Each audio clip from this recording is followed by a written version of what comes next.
Alright guys, what's going on? It's your boy Big Drizzy, back on the Gear Wave channel. You know how we do it. Alright, there's tons of videos out on the Galaxy Z Flip that I have here now, and the Galaxy Fold as well. You're probably not gonna learn a lot much more from this video, but just wanted to give you a look at the device, so you can see it from my perspective, real world.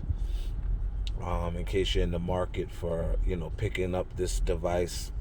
I've had it for about a week now, and I was just amped up to get it just to see how the whole foldable screen was going to work.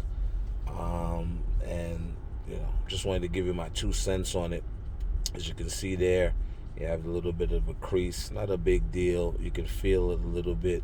Doesn't in any way hamper your use of the device. It's just awesome that you can fold the device down, and have a very small phone inside your pocket. Uh, you know, Quality, it feels good. The hinge feels good. The phone feels good. I'm kind of old school. I would have liked maybe the hinge, maybe it to be a little bit, I don't know if I want to say tighter, but maybe a little bit harder to fold. But in no ways is it, something to really worry about. I had to settle for this Mystic Bronze color, which doesn't look bad at all. I would have preferred a black, or maybe an aura glow in this would be nice. It would have been nice if Samsung came out with some brighter, kind of more interesting colors. To me. All right, you have the front screen there. Let me just double click it so you guys can see. All right, you have the screen there, which you can go ahead and take a picture. If you want to take a picture, would have been nice if Samsung could have made this screen maybe an inch to a half an inch bigger, which I'm pretty sure they're gonna do on future models. But at least it's something where you can get a picture, or a selfie with the stronger cameras out here on the outer back of the phone. Nice Samsung branding here on the back. Hinge is solid. You can rock it in 90-degree mode. Here, as you can see, filming it with the Note 20, which is my Note 20 Ultra, which is my daily driver. So you can take pictures and all types of stuff in 90-degree, watch content in 90-degree. So not upset with the phone already. Fingerprint sensor on the side here, which is nice. Volume rocker as well. But yeah, nice phone. Battery life, I really wish Samsung would have given this phone at least 4,000 milliamps. 3,300 sounds low on paper, but in reality, this phone does manage the 3,300 milliamps that it has very well. Can you go crazy all day on it? No. If you're taking a lot of video, if you're taking a lot of photos all day, really taxing the phone, it's not gonna last you for the entire day. If you're going to work, you're texting, you're maybe taking a few calls, you're surfing the internet, you're listening to music throughout the day, you should be able to end the day with anywhere from 25 to 35% battery life. But they really, I think that was the only real downside for me in terms of really, if I were to keep this phone, although I'm not gonna keep it over my my trusty Note 20 Ultra.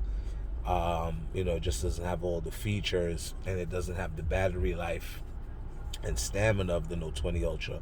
But things to take into account if you're thinking about getting this phone, is battery life. This is a perfect second phone. If you have a main daily driver like how I have my Note 20 Ultra, if you want just a secondary phone to play around with, maybe something to use when you're running out. Maybe you're gonna go for a bike ride, maybe you're gonna go for a run, and you want to keep a smaller phone inside your shorts, or in your pocket, something that's not so bulky like a Note 20 Ultra or some of these bigger phones that are out. This is a perfect device to do it with. All right, perfect device. The only thing is that this is not IP rated. It's not dust resistant. It's not water resistant. So you can't really use this out in the rain. That's the major downside to these foldable phones, and why you can't keep them and use them as a daily driver, because they just won't be able to handle the elements. We all carry our phones to work, to school, outside to play, and at some point you're gonna get caught out in the rain. It would be it would be terrible if you were to take this out in the rain and then it get wet and die. This phone is $1,400, and if you have the bigger Z Fold, we're talking about $2,000 down the drain.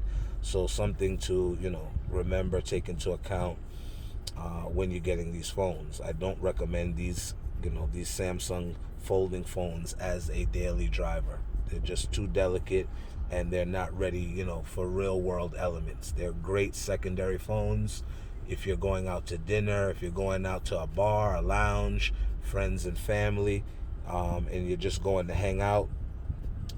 They're perfect.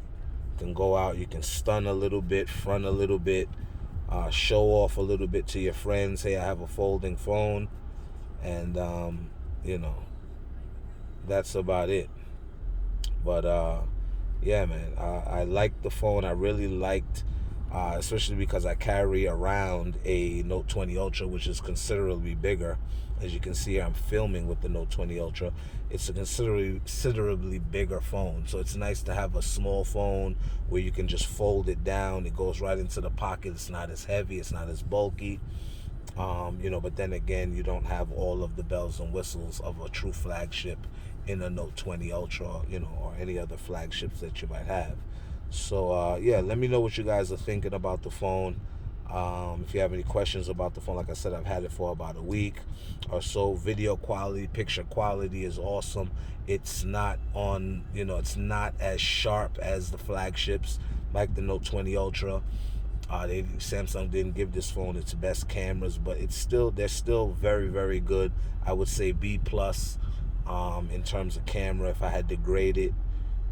It's not up there with the clarity and sharpness of a Note 20 Ultra, but you'd be hard pressed to to be upset with any of the results you have when you taking pictures or video with this phone. Another kind of letdown with this phone is there's no expandable memory.